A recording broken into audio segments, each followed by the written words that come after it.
স্বাগত ডিবিসি সংবাদে আপনাদের সাথে আছি সুরভি আলম তরণী। গণতান্ত্রিক রাষ্ট্রে অপরাধীদের সঙ্গ দেবে না বিএনপি। গণহত্যায় জড়িত এবং যারা সন্ত্রাস করেছে তাদের কারো ঠাঁই হবে না এ দলে। এ নিয়ে নেতাকর্মীদের নির্দেশনা দেয়া আছে। এ কথা বলেছেন বিএনপি মহাসচিব মির্জা ফখরুল ইসলাম আলমগীর। আর দলের স্থায়ী কমিটির সদস্য হাফিজ উদ্দিন আহমেদ দাবি করেন, বিএনপির প্রতি নারাজ অন্তর্বর্তী সরকার। এদিকে ১৭ বছর পর কারামুক্ত হলেন সাবেক উপমন্ত্রী আব্দুস সালাম পিন্টু। ১৭ বছর পর কারামুক্ত হলেন বিএনপির ভাইস চেয়ারম্যান ও সাবেক শিক্ষা উপমন্ত্রী আব্দুস সালাম পিন্টু। মঙ্গলবার বেলা ১১টায় গাজীপুরের কাশিমপুর কেন্দ্রীয় কারাগার থেকে মুক্তি পান তিনি। পরে দুপুরে বিএনপির প্রতিষ্ঠাতা জিয়াউর রহমানের সমাধিতে শ্রদ্ধা নিবেদন শেষে বলেন, আওয়ামী লীগের মতো অপকর্মে জড়াবে না বিএনপি। আওয়ামী লীগের লোকরা যে সমস্ত অপকর্ম করেছে, আমরা সেই অপকর্ম করব না। আমরা বাংলাদেশকে গড়ে তুলতে চাই, বাংলাদেশের জনগণকে সাথে নিয়ে বাংলাদেশকে গড়ে তুলতে চাই। এদিকে গণ অধিকার পরিষদের সাথে বৈঠক শেষে স্থায়ী কমিটির সদস্য আমির খসরু মাহমুদ চৌধুরী বলেন, সব দলের প্রত্যাশা দ্রুত ভোটের মাধ্যমে একটি নির্বাচিত সরকার। সবার কাছে যেটা প্রত্যাশা সেটা হচ্ছে দ্রুত একটি নির্বাচনের মাধ্যমে একটি নির্বাচিত সংসদ, একটা নির্বাচিত সরকার, যারা আগামী দিনে এই ৩১ দফা বাস্তবায়ন করবে এবং জনগণের কাছে যে আমরা প্রতিজ্ঞাবদ্ধ যে বিষয়ে সেটা আমরা বাস্তবায়ন করব।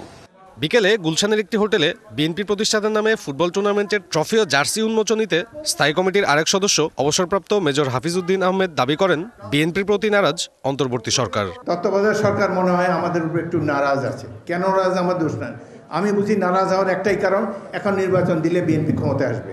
পাবলিক যদি আমাদের ভোট দেয়, আপনাদের কিসের তকলিফ? কেন লম্বা করতেছেন? কেন ১ বছর ২ বছর ৩ বছর করতেছেন এগুলা? সকালে ঠাকুরগাঁও প্রেস ক্লাবে শীতের কাপড় বিতরণ শেষে বিএনপি মহাসচিব মির্জা ফখরুল ইসলাম আলমগীর বলেন, বিএনপিতে গণহত্যায় জড়িত কারো ঠাঁই হবে না। এইটুকু বলতে পারি যে আমাদের এখানে খুব নির্দেশ দেওয়া আছে। আমাদের চেয়ারম্যান সাহেব বলেছেন যে আমরা এই মুহূর্তে যারা সন্ত্রাসী, যারা গণহত্যার সঙ্গে জড়িত হয়েছিল, যারা হত্যা করেছে, দুর্নীতির সঙ্গে জড়িত, তাদের কাউকে বিএনপিতে নেওয়া হবে না। বিএনপি মহাসচিব আরও বলেন, দুর্নীতি ও ফ্যাসিবাদ থেকে উত্তরণের একমাত্র উপায় গণতন্ত্রকে প্রতিষ্ঠিত করা। সাব্বির রোজ, ডিবিসি নিউজ, ঢাকা। শেখ হাসিনা বিদেশে বসেও দেশের বিরুদ্ধে ষড়যন্ত্র করে যাচ্ছেন বলে অভিযোগ করেছেন বাংলাদেশ জামায়াতে ইসলামীর আমির ডাক্তার শফিকুর রহমান। বিকেলে রংপুরে এক সভায় এ কথা বলেন তিনি। দেশের কোনো প্রতিষ্ঠানকে আওয়ামী লীগ স্বাভাবিকভাবে চলতে দেয়নি। সবচেয়ে বড় আঘাত দিয়েছিল বিচার বিভাগের উপর। এই বিচার বিভাগকে বগলের তলে দাবা করে যাকে ইচ্ছা তাকে বেইজ্জত করেছে, তাকে ফাঁসি দিয়েছে, খুন করেছে, সব কিছু করেছে। আমরা চাই মানুষের সমাজটা মানুষেরই সমাজ, একটা মানবিক বাংলাদেশ গড়ে উঠবে। শেখ হাসিনাকে ফেরত দেওয়ার বিষয়ে বাংলাদেশের কূটনৈতিক চিঠির আনুষ্ঠানিক কোনো জবাব দেয়নি ভারত। উত্তর দিলে ব্যবস্থা নেবে পররাষ্ট্র মন্ত্রণালয়। প্রেস ব্রিফিংয়ে কথা জানিয়েছেন পররাষ্ট্র মন্ত্রণালয়ের মুখপাত্র রফিকুল আলম।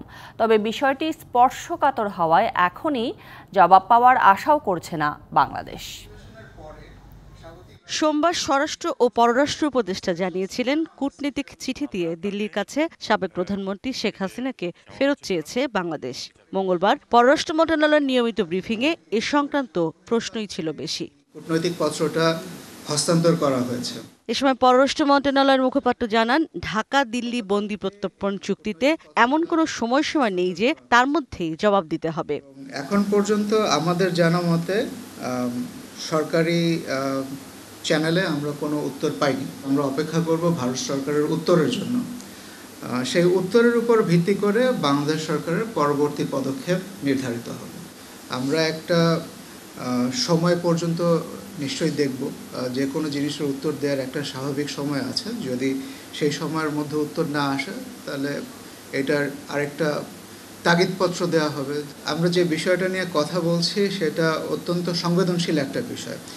এই সংবেদনশীল বিষয়ে স্বাভাবিক সময় কি, এটার কোনো ব্র্যাকেটিং করা আমার মনে হয় আমার তরফ থেকে বা আপনাদের তরফ থেকে কোনো রকমের ইন্টারপ্রেট করার কোনো সুযোগ নাই। এটা যতটুক সময় দুই দেশের সরকার মনে করবে যে এটা কারেক্ট, তারা সেভাবেই ডিসাইড করবে। রাখাইন রাজ্যের ১৭টি শহরের মধ্যে ১৩টি দখলে নিয়েছে মিয়ানমারের বিদ্রোহী গোষ্ঠী। রাজ্যটিতে বিপদের মুখে এখনো ৪ লাখ রোহিঙ্গা। তারা কি ঢুকে পড়তে পারে বাংলাদেশে? এমন প্রশ্নও ছিল মুখপাত্রের কাছে। ওই পাশে এখনও 4 লাখের মতো রোহিঙ্গা রাখাইনে আছে। তো এখন তাদের মধ্যে কতজন নিজেদেরকে বিপদগ্রস্ত মনে করছে এটা এই মুহূর্তে তো বলা মুশকিল। এটার এখন উত্তর আসলে দেয়া যাবে না। পোল্যান্ডে পড়তে আগ্রহীরা বাংলাদেশ থেকেই ভিসা আবেদন করতে পারে কিনা তা নিয়ে কাজ চলছে বলেও জানান রফিকুল আলম। বাংলাদেশের ডিপ্লোম্যাটিক ফুটপ্রিন্ট সেই জায়গাতে সেই বিষয়টিকে বিবেচনায় রেখে তৈরি। ইশরাত জাহান উর্মি, ডিবিসি নিউজ, ঢাকা। এদিকে সরকার যত দ্রুত সম্ভব শেখ হাসিনাকে দেশে ফিরিয়ে আনতে সর্বোচ্চ অগ্রাধিকার দিয়ে কাজ করছে বলে জানিয়েছেন প্রধান উপদেষ্টার প্রেস সচিব শফিকুল আলম। রাজধানীর ফরেন সার্ভিস একাডেমিতে এক ব্রিফিংয়ে তিনি কথা বলেন।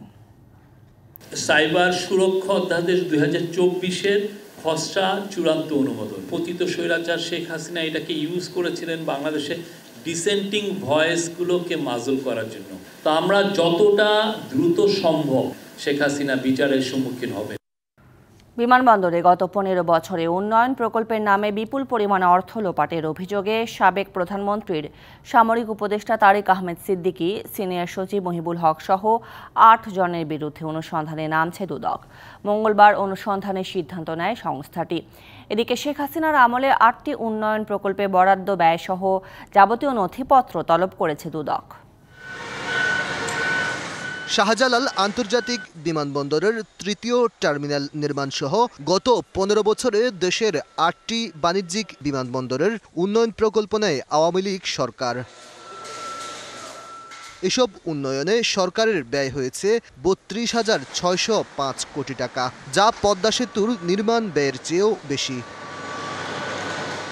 দুদকের কাছে অভিযোগ রয়েছে উন্নয়ন প্রকল্পের নামে বিপুল অর্থ ঢুকেছে প্রভাবশালী চক্রের পকেটে। মঙ্গলবার দুদক চেয়ারম্যান আব্দুল মোমেনের নেতৃত্বাধীন কমিশন এসব প্রকল্পে দুর্নীতির অভিযোগে সাবেক প্রধানমন্ত্রীর সামরিক উপদেষ্টা তারিক আহমেদ সিদ্দিকী, সাবেক সিনিয়র সচিব মহিবুল হক, যুগ্ম সচিব জনেন্দ্র সরকার, বেসামরিক বিমান চলাচল কর্তৃপক্ষের চেয়ারম্যান মফিদুর রহমান, সাবেক প্রধান প্রকৌশলী আব্দুল মালেক সহ 8 জনের বিরুদ্ধে অনুসন্ধানের সিদ্ধান্ত হয়।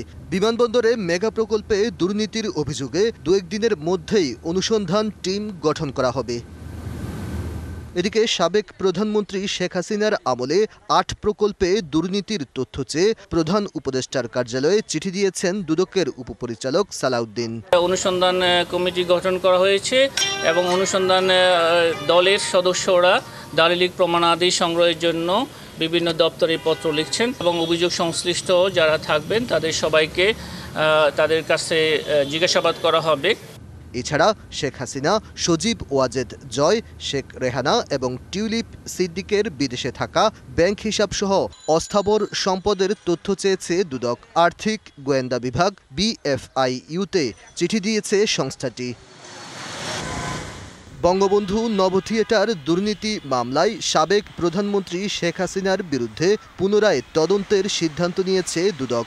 2002 সালে শেখ হাসিনাকে 3 মামলায় আসামি করা হলেও 2015 সালে তাকে অব্যাহতি দেয়া হয়। Aditya Rafat, DBC news, Dhaka. এখন দেখবেন ডিবিসি নিউজের ধারাবাহিক প্রতিবেদন দুর্নীতি যাদের নীতি।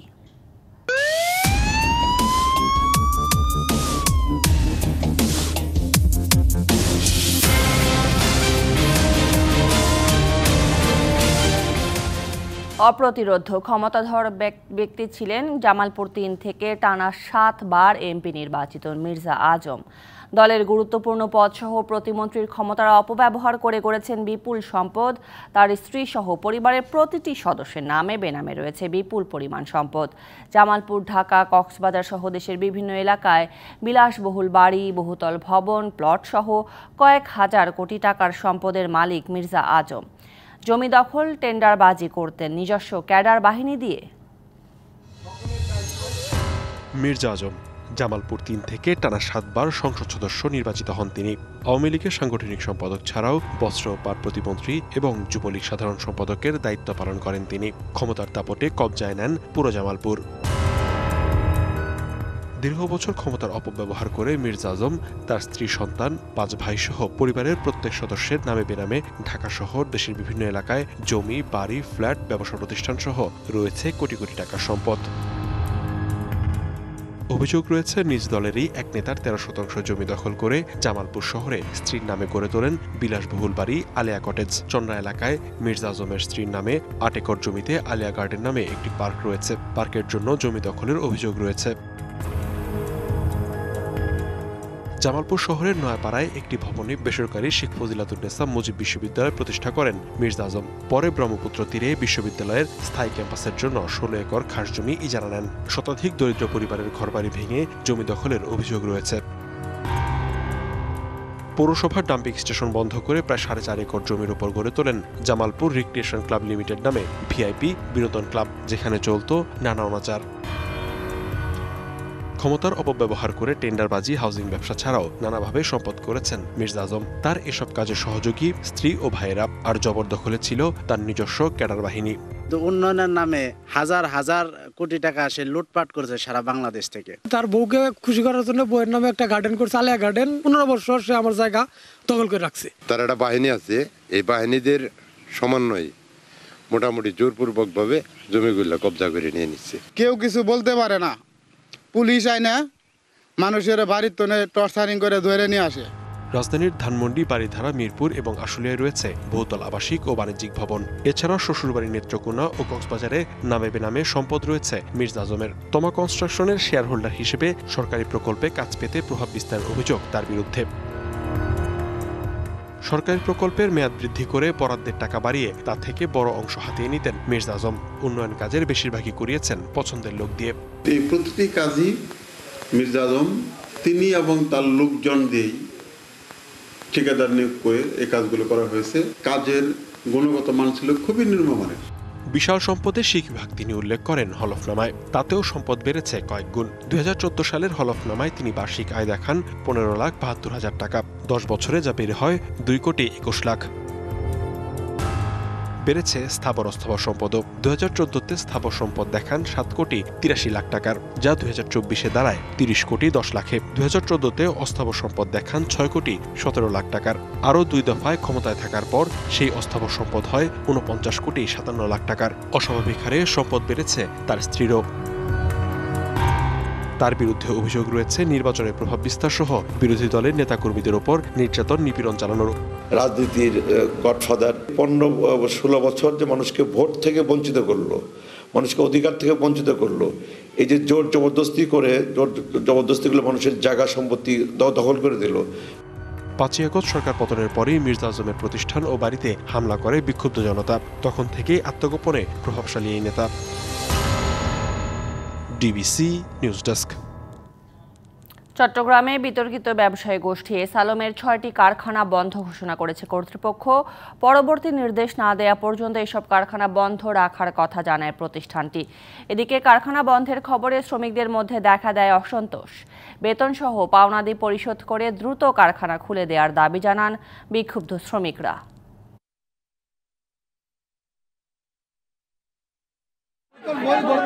চট্টগ্রামে এস আলম গ্রুপের 6টি কারখানা বন্ধ ঘোষণা করেছে কর্তৃপক্ষ। মঙ্গলবার দুপুরে হঠাৎ নোটিশ দিয়ে পরবর্তী নির্দেশ না দেওয়া পর্যন্ত এসব কারখানা বন্ধের কথা জানানো হয়। বন্ধ কারখানাগুলো হলো S Alam refined sugar industries, S Alam power plant limited ও S Alam cold roll steels limited. এছাড়া S Alam cold roll steels limited NF, S Alam power generation limited ও ইনফিনিটি সিআর স্ট্রিপস ইন্ডাস্ট্রিজ লিমিটেডও বন্ধ ঘোষণা করা হয়। এদিকে কারখানা বন্ধের ঘোষণায় শ্রমিকদের মধ্যে অসন্তোষ ও উত্তেজনার সৃষ্টি হয়। বিক্ষোভ করেন এস আলম কোল্ড রোল লিমিটেডের শ্রমিকরা। বেতনসহ পাওনাদি পরিশোধ করে দ্রুত কারখানা খুলে দেওয়ার দাবি জানান শ্রমিকেরা। আমাদের যে ফ্যাক্টরিটা বন্ধ করে দিচ্ছে, এই ফ্যাক্টরিটা কিসের জন্য বন্ধ করে দিচ্ছে, কি কারণে বন্ধ করে দিচ্ছে, এটা আমরা জবাব চাই। বন্ধ হয়ে যাওয়া ওই 6 কারখানায় অন্তত 12,000 শ্রমিক কর্মচারী কাজ করতেন। হঠাৎ কারখানা বন্ধে অনিশ্চয়তার মধ্যে পড়ল এসব পরিবারের সদস্যরা। DBC news desk. ডিবিসি নিউজের এ পর্যায়ে নিচ্ছে একটি বিরতির সঙ্গেই থাকুন। স্বাগত আরেকবার ডিবিসি সংবাদে। বড়দিন উপলক্ষে খ্রিস্টান সম্প্রদায়ের প্রতিনিধিদের সঙ্গে শুভেচ্ছা বিনিময় করেছেন প্রধান উপদেষ্টা ডক্টর মোহাম্মদ ইউনূস। এই সময় তিনি বলেন, প্রত্যেক ধর্মে শান্তির বাণী আছে, সেই বাণী নিজের মধ্যে স্থাপন করতে হবে।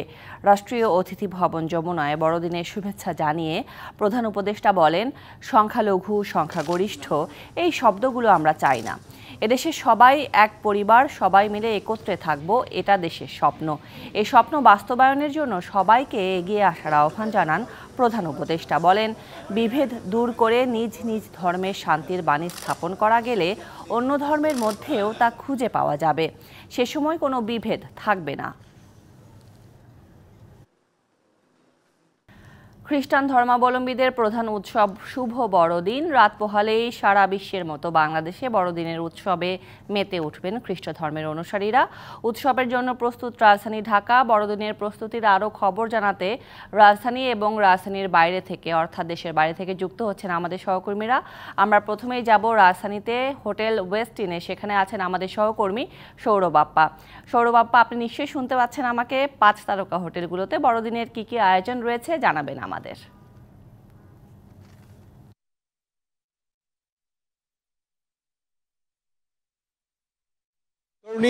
শুভ বড়দিনের জানাচ্ছি আপনাকে এবং জানেন নিশ্চয়ই রাত পোহালেই শুভ বড়দিন এবং যীশু খ্রিস্টের জন্মের এই দিনটি আসলে সারা পৃথিবীতে যেভাবে উদযাপিত হয় বাংলাদেশেও কিন্তু এইভাবেই উদযাপিত হয় এবং মোটামুটি এই দিনটি কিন্তু অসাম্প্রদায়িকভাবেই উদযাপিত হয়। বাংলাদেশে যদিও মুসলিম প্রধান দেশ, কিন্তু বড়দিন কিন্তু একটি বর্ণাঢ্য আয়োজনের মধ্যে জমকালো বিভিন্ন উৎসবের মধ্য দিয়ে বড়দিন চিরকাল উদযাপিত হয়ে আসছে এবং আমরা এই মুহূর্তে আছি হোটেল ওয়েস্টিনে এবং প্রতি বছরের মতো হোটেল ওয়েস্টিন কিন্তু সাজানো হয়েছে বর্ণিল রঙে।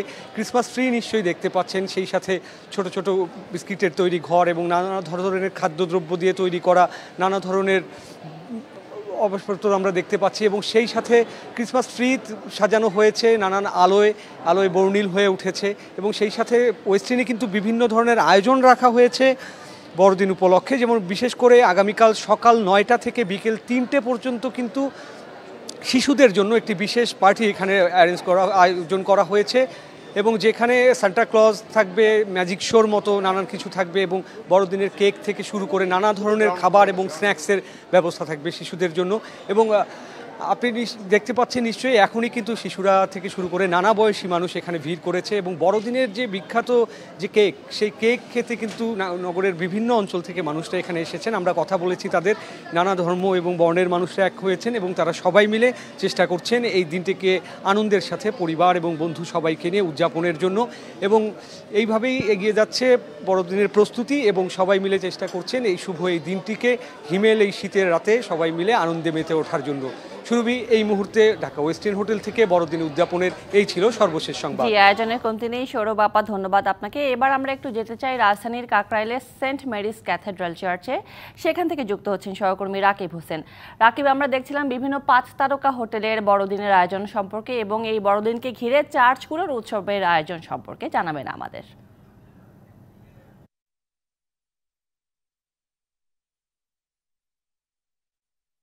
আগামীকাল রাত পোহালেই কিন্তু হচ্ছে আপনার বড়দিনের উৎসব মেতে উঠবে খ্রিস্টান ধর্মের অনুসারীরা।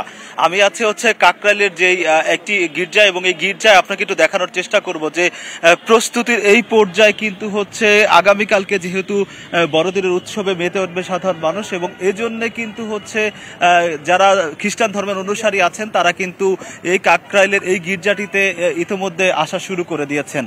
প্রস্তুতি পূর্বেই কিন্তু সব ছোট বড় সবাই মিলে কিন্তু হচ্ছে গির্জাতে উপস্থিত হয়েছেন এবং ছবি তুলছেন কেউ। আরেকটা বিষয় একটু জানিয়ে রাখি যে এই গির্জা ঘিরে কিন্তু গির্জাগুলো ঘিরে কিন্তু আইন শৃঙ্খলা নিরাপত্তা বাড়ানো হয়েছে। ঢাকা এবং ঢাকার যেসব গির্জাগুলো রয়েছে সেগুলোতে কিন্তু আইন শৃঙ্খলা রক্ষাকারী বাহিনীর কিন্তু কঠোর নজরদারি রয়েছে এবং সব ধরনের নিরাপত্তা কিন্তু জোরদার করা হয়েছে। আরেকটা বিষয় একটু জানিয়ে রাখি যে এই যে আনুষ্ঠানিকতার যে বিষয়টা, এটা হচ্ছে পুরোপুরি আনুষ্ঠানিকতা একদম শেষ পর্যায়ে এবং আগামীকালকে বড়দিনের উৎসবে কিন্তু নানা ধরনের আয়োজন রাখা হয়েছে এবং এই নানা ধরনের আয়োজনের ভিতরে হচ্ছে শিশুদের জন্য বিশেষ আয়োজন রাখা হয়েছে। এই কাকরাইলের এই গির্জাটি থেকে হচ্ছে সবশেষ অবস্থা আসলে সাধারণ যারা সমবয়সী আছেন এবং গির্জার খ্রিস্টান ধর্ম অনুসারী যারা আছেন তারা কিন্তু এখানে এসেছেন এবং আসা শুরু করে দিয়েছেন। এখন পর্যন্ত আসলে এই গির্জাটি থেকে এই ছিল সবশেষ। রাকিব হোসেন, ধন্যবাদ আপনাকে। আমরা একটু দেশের বাইরে থেকে ঘুরে আসতে চাই। ভ্যাটিকান সিটির সেন্ট পিটার্স ব্যাসিলিকায় চলছে বড়দিনের প্রস্তুতি এবং সরাসরি সেই প্রস্তুতির খবর জানাতে যুক্ত হচ্ছেন আমাদের ইতালি প্রতিনিধি আমির হোসেন। আমির হোসেন, আপনাকে স্বাগত। এবং দেখতে পাচ্ছি নানা আয়োজন রয়েছে আপনার পেছনে, দেখতে পাচ্ছি আমরা, এবং জানাবেন যে মূল আনুষ্ঠানিকতা কখন শুরু হবে। আর এখানকার স্থানীয় সময় এখন হচ্ছে কয়েক ঘন্টা পরেই আমরা আসলে মূল মানে খ্রিস্ট ধর্মের যে বড় উৎসব সেটি আমরা শুরু হতে যাবে। ইটালির স্থানীয় সময় সন্ধ্যা 7:30 ভ্যাটিকান সিটিতে জন পল পাপা যিনি থাকেন, যিনি ধর্মগুরু, উনি আনুষ্ঠানিকতা শুরু করবেন। এছাড়াও রয়েছে যে আপনারা জানেন যে সিলভার জুবলি এই বছর থেকে শুরু হয়েছে, যেটি মনে করা হয় যে যারা এই ভ্যাটিকান সিটিতে এই দরজা দিয়ে যারা প্রবেশ করবেন তাদের সারা জীবনের পাপ মোচন শেষ হয়ে যাবেন। এই জন্য এই কঠোর নিরাপত্তা ব্যবস্থা জোরদার করা রয়েছে। এবং তাছাড়া তাদের যে নিয়ম নীতিগুলো পালন করেন, আজকে সন্ধ্যায় তারা হচ্ছেন একসাথে পরিবারের সবাই মিলে খাওয়া দাওয়া করবেন এবং সেখানে কিন্তু তাদের যে মাছের পরিমাণটা বেশি থাকবে। আর তাছাড়া রয়েছে যে শিশুদের সবাইকে গিফট দেওয়ার যে একটা আনন্দ, সেটা চলতে থাকে এই বড়দিন উপলক্ষে। আজকে সন্ধ্যা 7:30 যখন পাপা ভাষণ দিবেন জাতির উদ্দেশ্যে এবং সমগ্র বিশ্ববাসীর উপলক্ষে, তো সেইভাবে আসলে আনুষ্ঠানিকতা শুরু। এবং কালকে হচ্ছে যে 3টি ধাপে হচ্ছে এই আনুষ্ঠানিকতাগুলো শেষ করবে এবং সারা বছর ধরে 2026 সাল পর্যন্ত জানুয়ারির 6 তারিখ পর্যন্ত হচ্ছে যে এই জুবলি অনুষ্ঠানটি অনুষ্ঠিত হবে। সেখানে আসবেন কয়েক কোটি পুণ্যার্থী এবং দর্শনার্থী। এই ছিল আমার কাছে সর্বশেষ। আমির হোসেন, ধন্যবাদ আপনাকে। কক্সবাজারের উখিয়ায় কুতুপালং রোহিঙ্গা ক্যাম্পে ভয়াবহ আগুনে শিশুসহ 2 জনের মৃত্যু হয়েছে। পুড়েছে 6 শতাধিক বসতঘর সহ নানান স্থাপনা। প্রায় 2 ঘন্টার চেষ্টায় ফায়ার সার্ভিসের 8টি ইউনিট আগুন নিয়ন্ত্রণে আনতে সক্ষম হলেও ভুক্তভোগীদের ঠাঁই হয়েছে খোলা আকাশের নিচে। মঙ্গলবার দুপুরে উখিয়া উপজেলার লম্বাসিয়া 1 পশ্চিম রোহিঙ্গা ক্যাম্পের ডি ব্লকে আব্দুল খালেকের বসতঘরে হঠাৎ করে আগুন লাগে।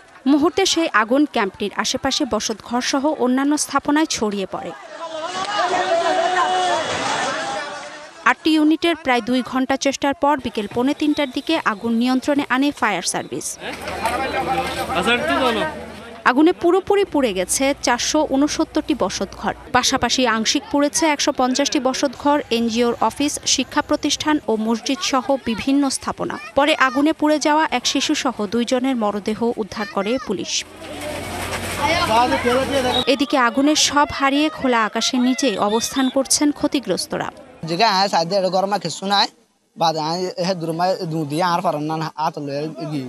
সোনা ফুরি গিয়ে হস্ত আর কেসরে কুলের একখান গায়ের হরে জিগিন আছে আর কেসনে রান্নার চুলা থেকে আগুনের সূত্রপাত বলে প্রাথমিকভাবে জানালেও তদন্তের পর প্রকৃত কারণ জানা যাবে বলছে ফায়ার সার্ভিস। এখানে অনুসন্ধান করে যতটুকু জানতে পেরেছি যে আগুন লাগার কারণটা ছিল এটা রান্নার চুলা থেকে, এবং এখানে আমরা 546টা ঘর জ্বলে গেছে বলে আমরা জানতে পারি এবং আরো কিছু ঘর আশেপাশে ভেঙে গেছে। ক্ষতিগ্রস্তদের জরুরি সহায়তা দেওয়ার পাশাপাশি ক্ষয়ক্ষতি কতটা হয়েছে তা নির্ধারণের কাজ চলছে বলে জানিয়েছে প্রশাসন। DBC news desk. সংবাদের এ পর্যায়ে নিচ্ছে আরেকটি বিরতি, সঙ্গেই থাকুন। স্বাগত আরও একবার ডিবিসি সংবাদে। মেরিল পেট্রোলিয়াম জেলি সৌজন্যে এবারে জানাবো শীতের গল্প। হিমেল হাওয়ায় জেঁকে বসেছে শীত, ঘন কুয়াশায় আচ্ছন্ন হয়ে আছে গোটা জনপদ। চায়ের রাজধানী হিসেবে পরিচিত মৌলভীবাজারের শ্রীমঙ্গলে দেশের সর্বনিম্ন তাপমাত্রা 8.9 ডিগ্রি সেলসিয়াস রেকর্ড করা হয়েছে। হাড় কাঁপানো শীতে জনজীবন বিপর্যস্ত। চা বাগানগুলোতে শীত উপেক্ষা করেই কাজে যোগ দিয়েছেন শ্রমিকরা। সর্ব উত্তরের জেলা পঞ্চগড়ের ওপর দিয়ে বয়ে যাচ্ছে মৃদু শৈত্যপ্রবাহ। রেকর্ড করা হয়েছে 9.4 ডিগ্রি সেলসিয়াস তাপমাত্রা। হিমালয় থেকে আসা শীতের তীব্রতা আরও বাড়িয়ে দিচ্ছে। কষ্ট বেড়েছে সাধারণ মানুষের। কনকনে ঠান্ডা বাতাসে তীব্র শীত অনুভূত হচ্ছে চুয়াডাঙ্গায়। জুবুথুবু অবস্থা জনজীবনে। সবচেয়ে বেশি বিপাকে কৃষি শ্রমিক সহ খেটে খাওয়া মানুষ। প্রয়োজন ছাড়া কেউই ঘরের বাইরে বের হচ্ছেন না। সংবাদ এই ছিল এখনকার মতো। ডিবিসি নিউজের সংবাদগুলো পড়তে ভিজিট করুন dbcnews.tv আর ভিজিট করুন ডিবিসি নিউজের ফেসবুক পেজ এবং ইউটিউব চ্যানেল। সঙ্গে থাকুন।